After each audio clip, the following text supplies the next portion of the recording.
Halo, selamat datang di review saham Indonesia.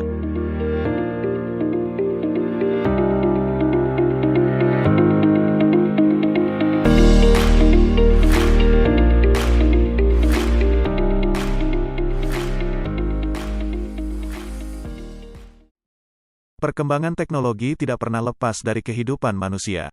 Dari masa ke masa perkembangan tersebut terus berjalan meskipun dunia menghadapi berbagai masalah. Nanoteknologi kerap muncul di telinga kita. Berbagai produk telah menggunakan teknologi dipakai dalam berbagai bidang. Sebenarnya apa itu nanoteknologi? Nanoteknologi adalah ilmu atau teknologi yang mempelajari objek yang ukurannya sangat kecil yang kemudian dimanipulasi untuk menghasilkan benda-benda baru dengan karakter khusus yang diinginkan. Di tahun ini, Bursa Efek Indonesia kedatangan emiten di bidang industri yang menggunakan nanoteknologi sebagai penunjangnya. Emiten tersebut adalah PT Nanotek Indonesia Global Terbuka. Kegiatan usaha utama perusahaan ini adalah penelitian dan pengembangan ilmu pengetahuan alam dan teknologi rekayasa lainnya. Dan kegiatan usaha penunjang perusahaan ini adalah perdagangan eceran keliling bahan kimia, farmasi, kosmetik, dan alat laboratorium. Perusahaan ini mengklaim memiliki keunggulan kompetitif dibandingkan dengan perusahaan sejenis sebagai pesaingnya. Perusahaan ini menjadikan pengembangan sumber daya manusia yang mumpuni di bidangnya sebagai kunci keberhasilan dan menjadikannya keunggulan kompetitif dibanding perusahaan sejenis yang menjadi pesaing bisnisnya. Melihat hal tersebut, tentunya harus didukung dengan jajaran direktur dan direksi yang mampu memberikan perbedaan dalam menjalankan usaha tersebut. Mari kita lihat jajaran direktur dan direksinya. Untuk posisi direktur utama diisi oleh Bapak Suryandaru. Beliau adalah sarjana teknik kimia dari Universitas Diponegoro pada tahun 2010. Selanjutnya pada tahun 2014 berhasil mendapatkan Magister Teknik Industri dari Universitas Indonesia. Untuk posisi direktur diisi oleh Bapak Muhammad Arif Iskandar. Beliau adalah sarjana sains ilmu fisika dari Universitas Negeri Surabaya di tahun 2010 dan saat ini sedang menyelesaikan studinya untuk Magister Manajemen di Universitas Mercu Buana.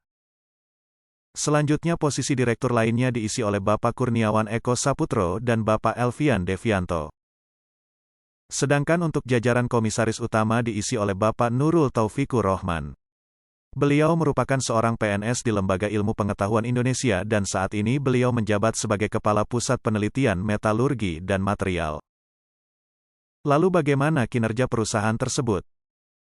Sepanjang tahun 2019 hingga 2020 perusahaan tidak membagikan dividen. Sampai dengan tanggal laporan auditor independen perseroan juga belum melakukan penyisihan untuk cadangan laba. Perseroan dan perusahaan anak perseroan memiliki pemasok dalam menjalankan kegiatan usahanya. Ada 5 perusahaan pemasok perseroan ini berdasarkan prospektus. Dan ada 5 perusahaan yang menjadi pelanggan perusahaan ini yaitu sebagai berikut.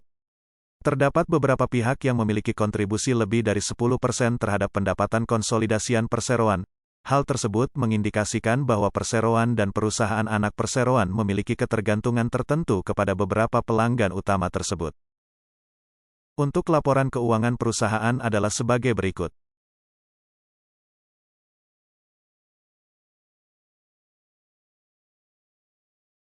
Berdasarkan prospektus yang diterbitkan perusahaan ini memiliki laba yang belum ditentukan penggunaannya sebanyak Rp4.794.000.000.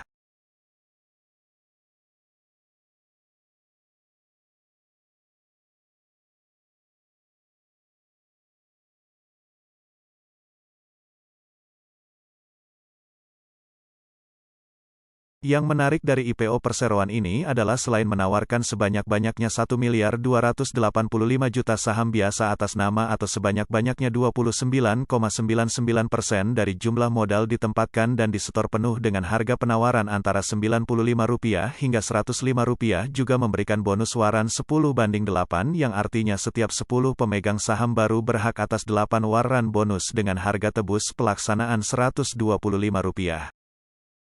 Untuk struktur kepemilikan saham ini adalah sebagai berikut. Lalu untuk apa dana IPO tersebut? Berdasarkan prospektus, mayoritas penggunaan dana digunakan untuk belanja modal atau capital expenditure seperti pembelian mesin, pengembangan infrastruktur, layanan riset dan pengembangan dan kegiatan usaha perseroan lainnya. Sedangkan dana yang diperoleh dari hasil tebus waran seri 1 adalah untuk modal kerja perusahaan. Lalu kapan rencana jadwal book building hingga pencatatan saham? Lalu bagaimana proyeksi perusahaan ini di masa mendatang? Nanoteknologi saat ini sudah banyak digunakan di berbagai negara Amerika Serikat, Jerman dan Swiss. Pemerintah Indonesia melalui Lembaga Ilmu Pengetahuan Indonesia terus mengembangkan nanoteknologi meskipun riset mengenai nanoteknologi ini masih terbilang rendah. Pemerintah Indonesia diharapkan terus mendukung pengembangan teknologi ini untuk kemaslahatan umat manusia. Meskipun di kondisi pandemi perseroan mampu mencetak pertumbuhan penjualan. Hal tersebut disiasati oleh perseroan dengan merampingkan kegiatan operasional seefisien mungkin.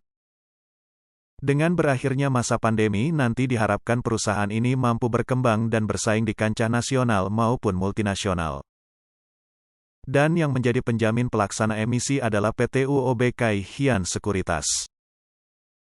Sebagai investor yang ingin berinvestasi di bidang teknologi hendaknya mempelajari lebih dalam prospektus dan mencari informasi lebih dalam mengenai nanoteknologi serta penerapannya. Nanoteknologi merupakan gagasan besar yang suatu saat nanti akan diterapkan lebih luas dalam lini kehidupan. Jika ingin berinvestasi jangka panjang, maka perusahaan ini bisa menjadi salah satu pertimbangan bagi investor.